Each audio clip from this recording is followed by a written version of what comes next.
जय श्रीराम मित्र हो, मी केतन सिंग तोडकर। आम्ही चंद्रपूर आणि नागपूर ह्या शहरातून काही गावाखेड्यातून आलेलो आहो। मी भद्रावतीतून आलेलो आहो कामाला अहिल्यानगरमध्ये। प्लीज ही एकच विनंती करतो, माझ्या चॅनलला लाईक शेअर आणि सबस्क्राईब करा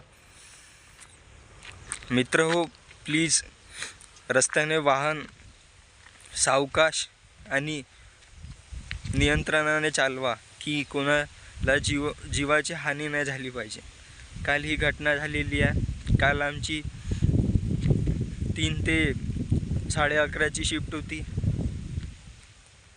मी निद्रेमध्येच होतो। मला कळालं काल माझ्या एका मैत्रिणीचा ॲक्सिडेंट झाला।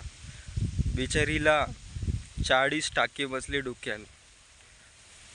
प्लीज ड्राईव्ह सेफली करा की स्वतःला पण इजा न होता कामा नये आणि दुसऱ्याला पण न होता कामा नये, हीच विनंती करतो मित्र हो। हे निसर्ग खूप सुंदर आहे, जग खूप सुंदर आहे की माणुसकीचा भान ठेवा मित्र हो। माणूस म्हणून जगा आणि दुसऱ्याला पण जगू द्या।